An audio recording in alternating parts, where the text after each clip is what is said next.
Gracias a los excelentes disertantes y el enriquecedor intercambio. Ahora, después de conocer esta preocupante realidad que han planteado, vamos a pasar al segundo bloque, donde nos van a contar qué estrategias se podrían implementar frente a esta realidad. Para ello contamos con dos coordinadoras. Las voy a presentar, la doctora Susana Bauque. Ella es médica especialista en terapia intensiva, es miembro de la actual comisión directiva de SATI y coordinadora de procuración hospitalaria del Hospital Italiano de Buenos Aires. Y también va a coordinar este módulo la doctora Julieta Polizú, que también es especialista en terapia intensiva y es jefa de la sección de procuración del Hospital Fernández de Cava. Así que las dejo con ellas y adelante para el siguiente módulo. Gracias, Cristina. Buenos días para todos. Y en primer lugar, quiero agradecer a las presentaciones de los colegas de la doctora Alcántara y el doctor Andrade por compartir sus experiencias, y lógicamente al doctor Zorati. Como decía Cristina, en este módulo vamos a compartir las distintas estrategias de cómo abordar el aumento, la procuración, cómo aumentar la procuración de órganos y tejidos en tiempos de pandemia. Y para ello le vamos a dar la palabra al primer disertante, que es el doctor Alejandro Bertolotti, jefe del Departamento de Trasplante de la Fundación Favaloro, que nos va a hablar o nos va a brindar un poco el punto de vista y la visión desde los equipos de trasplante. Así que le doy la bienvenida al doctor Bertolotti y tiene la palabra. Hola, buenos días. Muchas gracias por la invitación. Es un placer estar aquí delante conversando con un montón de gente amiga, conocida del ámbito de los trasplantes, a lo que nos apasiona a todos. El planteo, la disertación que me han propuesto es tratar de alguna manera representar a los equipos de trasplante en la visión de todo lo que esta crisis sanitaria nos plantea, para lo cual tengo que hacer algunas aclaraciones, que en parte ya me ayudaron los disertantes anteriores, sobre todo lo que decía el doctor Zorati. Los equipos de trasplante en un sistema, para los amigos que son de Latinoamérica y no conocen el sistema sanitario argentino, están básicamente en el sistema privado, fundamentalmente. Si bien hay equipos de trasplante a nivel público, la gran mayoría de los equipos de trasplante están en el sector privado. Y la gran mayoría de los donantes provienen del sistema público. Eso es algo que además se empeora o se caracteriza, no sé si, creo que sí, que es peor, por la gran heterogeneidad que tiene la distribución de los equipos y la distribución de los centros de procuración. Así que cuando digo que voy a hablar de parte de los equipos de trasplante, voy a hablar un poco de la visión probablemente de los equipos desde la parte privada. Yo también estoy en un centro de la medicina privada. Y cuando el título tuve que pensar la charla, realmente me fue más fácil pensarlo de esta manera. Cómo buscar estrategias para sostener la actividad de trasplante de órganos y tejidos, más que para aumentar. Así que está claro que sin donantes no hay trasplantes, eso es una verdad absoluta, pero también hay otras verdades. Es que si los equipos de trasplante no se adaptan a esta crisis y no son capaces de responder, tampoco hay trasplantes. Así que lo primero es que tenemos que entender que los equipos de trasplante son un grupo de recursos humanos altamente especializado, con una capacitación que lleva tiempo, con un entrenamiento que lleva tiempo, que es multidisciplinario. Eso los hace difícilmente reemplazables en todo, no sé si en todo, pero en muchos de los procesos del trasplante hay que evitar que este grupo humano deje de trabajar, por lo que ya sabemos. Estos equipos además utilizan recursos institucionales y tecnológicos de alta complejidad, que son compartidos y no son exclusivos. Lo que dije recién, la distribución geográfica nacional de los equipos de implante está muy centralizada en las zonas, sobre todo en las grandes capitales y en la zona del AMBA. Todas estas características, claro, y muchas otras, no son todas, claramente se ven amenazadas por una crisis sanitaria, por la superposición de recursos institucionales, por la superposición de insumos y de recursos humanos. Y todo esto tenemos que pensarlo para seguir trasplantando. Así que adecuar los recursos de trasplante a los posibles escenarios fue uno de los primeros desafíos. Y en la primera etapa, cuando nos hablamos del aislamiento obligatorio, que nos generó una sorpresa total y nos llegaban noticias de España, de Italia, de la gravedad de la situación, nos generó realmente una gran angustia. No tengo problema en reconocerlo. Se crearon en muchas instituciones, creo que casi todas, los comités de crisis institucionales. Todavía no había llegado la ola de contagios, pero sabíamos que algo venía y no sabíamos qué. Paramos todo lo programado, pensando que los pacientes, sobre todo inmunosuprimidos, eran los más vulnerables. Se pararon todas las actividades programadas, hubo que implementar un sistema de comunicación hacia los pacientes para brindarles información, porque el desconcierto era global. Se utilizaron las herramientas que hoy empezamos a utilizar cada vez más, como las redes sociales, las páginas web de las instituciones, los centros de atención telefónica de los centros, y tratar de implementar un sistema de teleasistencia lo más rápido posible con consultas virtuales no presenciales. Convengamos que todo esto se empezó a realizar de una manera muy informal, porque no estábamos en absoluto preparados para todo esto. Al suspender todas esas actividades programadas presenciales y una implementación de la teleasistencia, tratando de alejar al paciente de las instituciones donde pensábamos donde es el foco de contagio más importante o de mayor riesgo, trajo sus consecuencias, y la consecuencia más directa fue que la actividad de las instituciones cayó por debajo del 30%, y los sanatorios y clínicas que estaban vacíos. No teníamos COVID, pero tampoco teníamos pacientes. La consulta ambulatoria disminuyó casi un 90%, y todas las otras patologías desaparecieron, como también se mencionó hace un rato. Y empezamos a tener algunas dificultades, porque no solo no teníamos pacientes, y el sistema privado necesita sostenerse, había algunas dificultades para implementar todas estas nuevas tecnologías como la teleasistencia, no ni siquiera se podían facturar. Así que, bajo esa etapa de presión, se desarrollaron en cada institución los protocolos de acción. Los servicios de infectología y epidemiología de cada centro fueron los que lideraron, junto con los servicios de seguridad del paciente, y llamando a todos los servicios, se generaron los protocolos para educar al recurso humano, no solo a los pacientes, para establecer mecanismos de acción, generar una zona limpia, tratar de conseguir los famosos equipos de protección personal, los EPP, que todos empezamos a mencionar, pero no sabíamos de dónde sacarlos, porque no había fabricación nacional. El teletrabajo se empieza de alguna manera a implementar, y entonces trabajadores del centro de trasplantes se retiraron a trabajar a sus casas, se dejó de atender, por ejemplo, la parte administrativa, y hubo que establecer equipos de trabajo. Teníamos que decir, bueno, no podemos exponernos todos, porque si alguien del equipo cae, todos deberíamos estar en aislamiento, así que tenemos que generar equipos de trabajo, por lo cual obviamente hay que contar con personal para eso. Todo esto fue una etapa de mucha tensión e incertidumbre en el equipo de salud. Paralelamente, las instituciones y las sociedades científicas trabajaban denodadamente para tratar de establecer protocolos, en el caso de los trasplantes, cómo establecer una procuración segura, tratando de evitar el contagio y la transmisión de la enfermedad por coronavirus, pero también teníamos que tomar recaudos con nuestros receptores, que podrían ser también foco de contagio. Así pasamos a una etapa donde mayo, junio estábamos ya más preparados. Afortunadamente la ola no había llegado, y eso creo que es el gran mérito de nuestro sistema sanitario, que tuvo una respuesta muy temprana y muy agresiva, y eso nos permitió ganar ese mes de incertidumbre, pero sin actividad de pandemia, con lo cual claramente pudimos armarnos de alguna manera.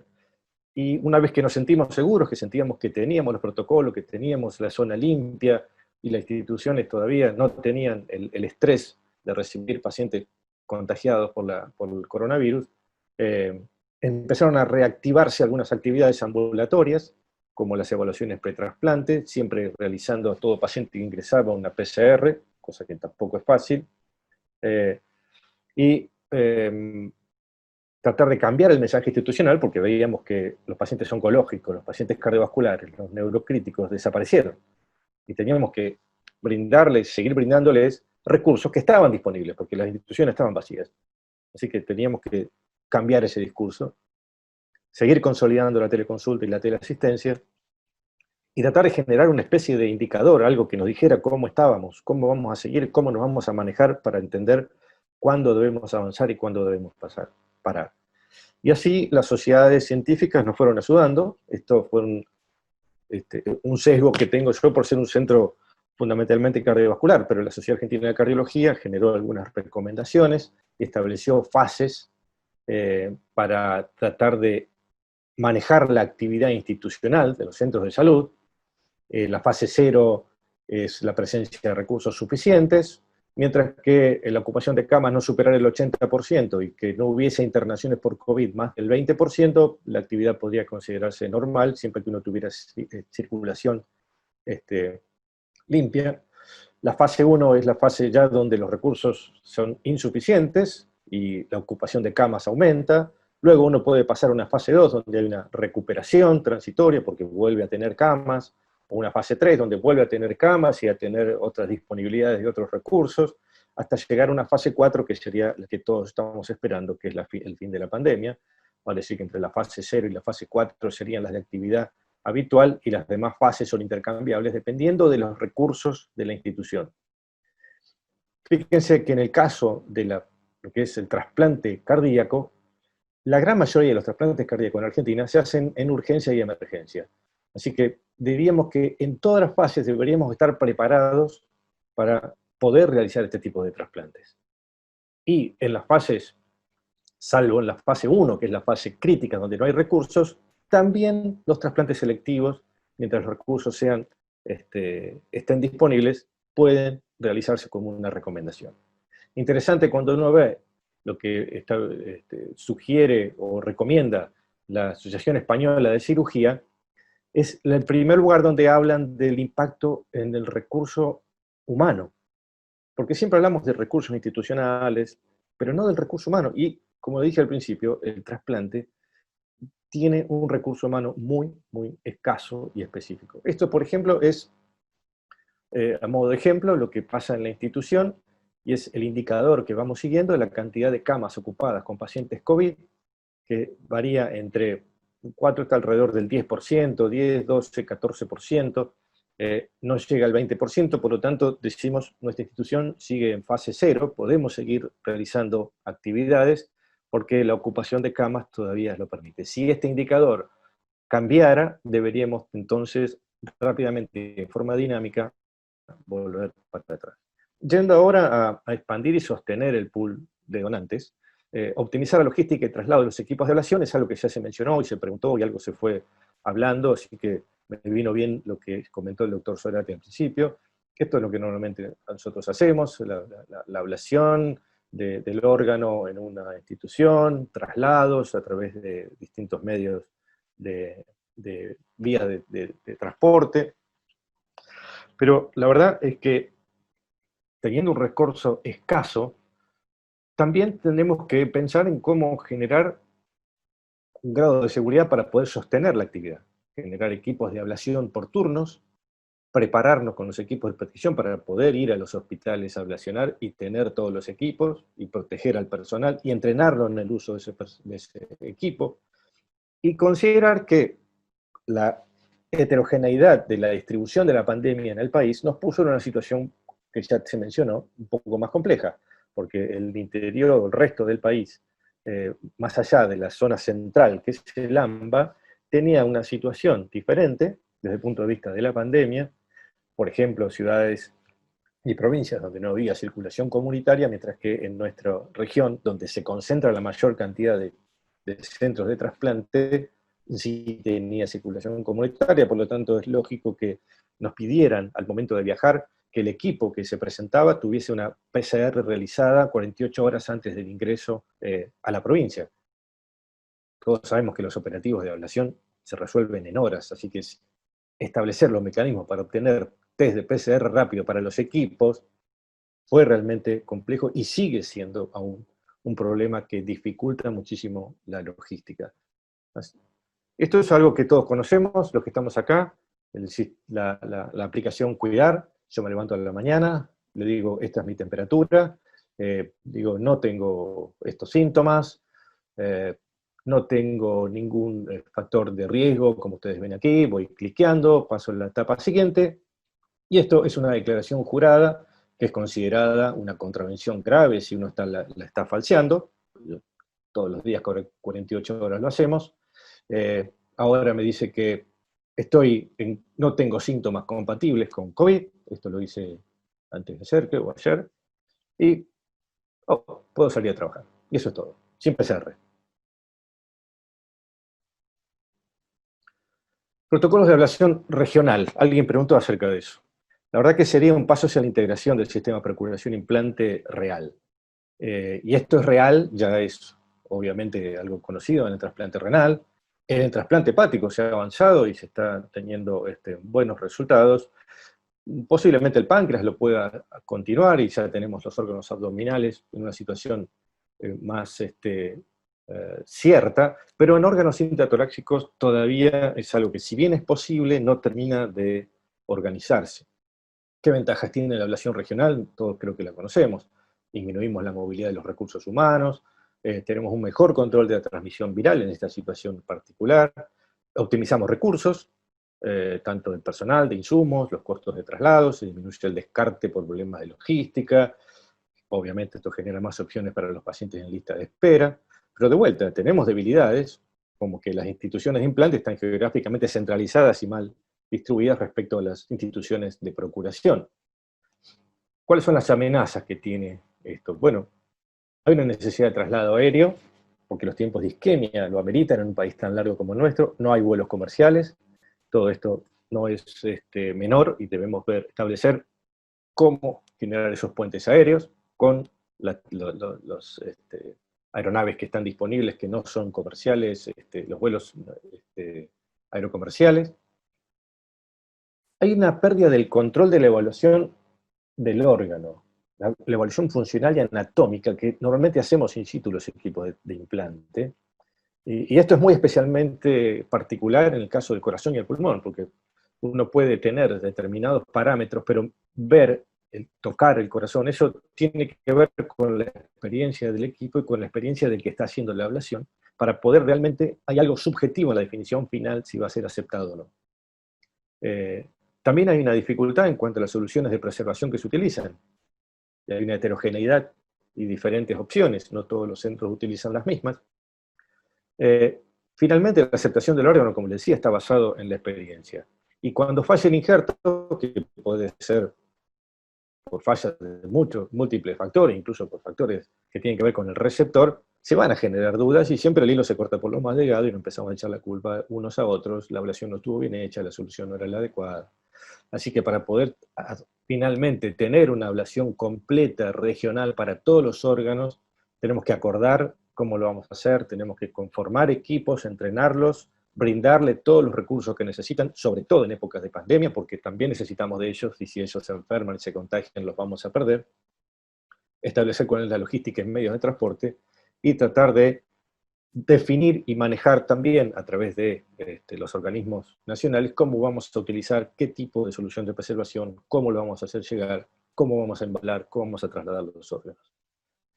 Las fortalezas que tiene nuestro sistema es que tenemos recursos humanos formados con experiencia en trasplante en todo el país. La verdad que tenemos muchos cirujanos, especialistas, técnicos y anestesiólogos que saben manejar no solo el trasplante, saben manejar la ablación. La telemedicina, que es una realidad, nos ayuda muchísimo, porque podemos compartir en tiempo real imágenes, estudios, podemos conversar directamente dentro del quirófano. Pero bueno, la preparación, la adecuación y organización del sistema sanitario y los recursos humanos, por ahora, es una fortaleza, porque nos está permitiendo seguir trasplantando y procurando. Algo que también se mencionó, y si deberíamos repensar contextualmente, ¿no? Por la situación actual, la distribución y asignación de órganos y tejidos. En riñones está claro que la distribución es regional, esto siempre es así, tiene una razón de ser muy clara. Son pacientes que además tienen tiempo, tienen una terapia de reemplazo que es tal vez más manejable que una asistencia circulatoria mecánica. De todas maneras, toda la logística se ha visto,